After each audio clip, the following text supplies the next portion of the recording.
Cervical cancer vaccine इस वक्त पाकिस्तान का अहम मौजू है, क्योंकि कुछ ही दिनों में गवर्नमेंट ऑफ पाकिस्तान की तरफ से ये प्रोग्राम लॉन्च किया जाएगा और जितनी भी बच्चियां हैं उनको स्कूल्स में, कॉलेजेस में, यूनिवर्सिटीज में ये वैक्सीन लगाना स्टार्ट होंगी।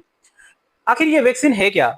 बहुत सारे र्यूमर्स, मिथ्स जो हैं इसके हवाले से फैलाई जा रही हैं कि सोसाइटी के अंदर कि इससे जो है फीमेल लाइफ टाइम के लिए अनफर्टिलिटी का शिकार हो जाएंगी, उनके अंदर बाजपन हो जाएगा, वो कभी भी कोई बेबी पैदा नहीं कर सकती, वो कभी माँ नहीं बन सकती, वगैरह वगैरह और बहुत सारी चीज़ें।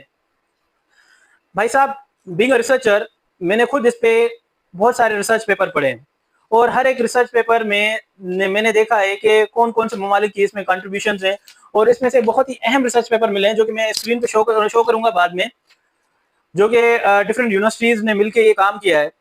सबसे पहले जो सर्वाइकल कैंसर होता है वो फीमेल के रिप्रोडक्टिव ऑर्गन के अंदर होता है।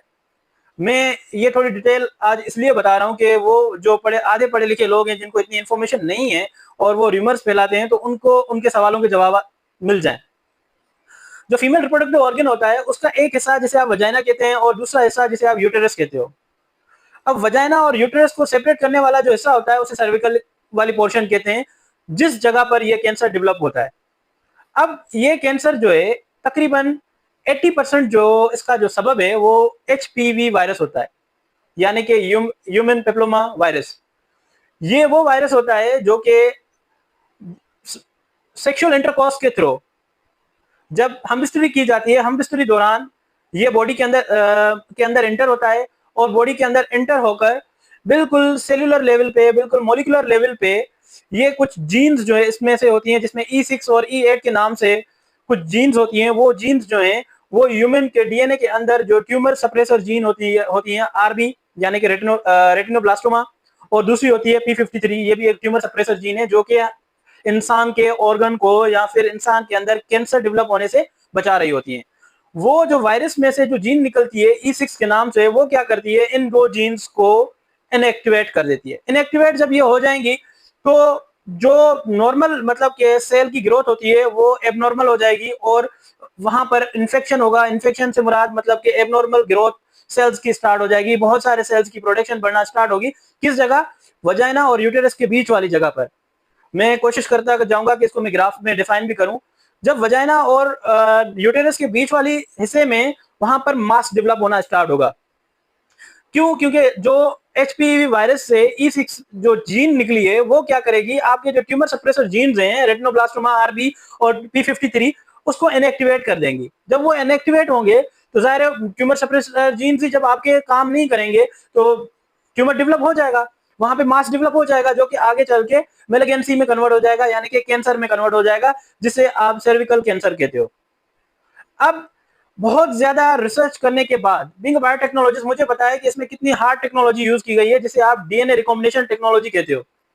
डीएनए रिकॉम्बिनेशन टेक्नोलॉजी के थ्रू इन्होंने एक दूसरी मखलूक जिसे आप यीस्ट कहते हो, उस यीस्ट के अंदर जो है इन्होंने मतलब कि इन सेल्स को कल्चर किया है, उस पर से एक्सपेरिमेंट किए हैं। एक्सपेरिमेंट करने के बाद मतलब कि ये वैक्सीन जो है डेवलप की है। मैं मजीद डिटेल में नहीं जा रहा क्योंकि ये चीज फिर आपको बहुत ज्यादा कॉम्प्लेक्स लगेगी, पर जर्नल में उन लोगों को जवाब दे रहा हूं कि ये चीज है क्या। अब होता क्या है कि जब वो वैक्सीन रेडी हो जाती है तो मतलब कि वो जो यीस्ट में से वो प्रोटीन या फिर वो वायरस जो है रेडी हो जाता है, तो उसमें से डीएनए पूरा जो जेनेटिक मटेरियल होता है, यानी जो E6 जो कि आपके ट्यूमर सप्रेसर जीन्स को इनएक्टिव कर रही है, उसको रिमूव किया जाता है। उसको जब रिमूव किया जाता है तो सिर्फ खाली शेप रह जाती है HPV वायरस की।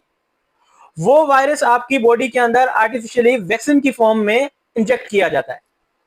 जैसे ही वो आपकी बॉडी के अंदर जाएगा तो आपकी बॉडी के अंदर कुदरत ने मेमोरी सेल्स रखे हुए हैं जो कि उस सेल्स को मेमोराइज करके उसके अगेंस्ट एंटीबॉडी बनाएंगे।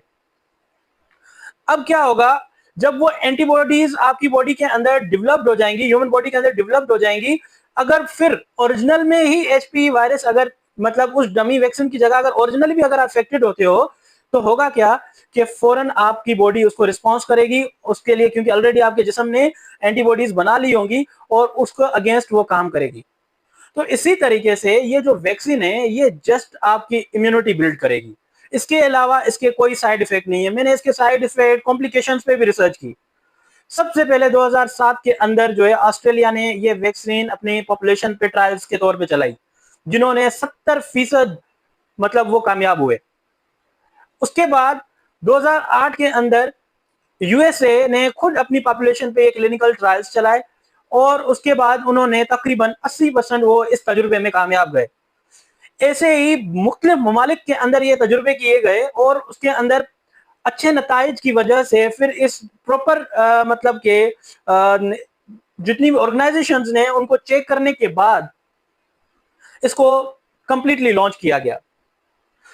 ये जो एचपीवी वायरस के नाम से बहुत सारी कंपनीज हैं जो कि इसकी हजारों कीमत लेते हैं, पर जो लो इनकम कंट्रीज हैं जो कि उस वैक्सीन को परचेज नहीं कर पाते, उसको परचेज करके लोगों में फ्री ऑफ कॉस्ट लगाने, क्योंकि हर साल तकरीबन 66,000 से ज्यादा जो फीमेल की डेथ होती है वो आपके सर्विकल कैंसर की वजह से होती है। लोगों के अंदर इतनी अवेयरनेस नहीं है।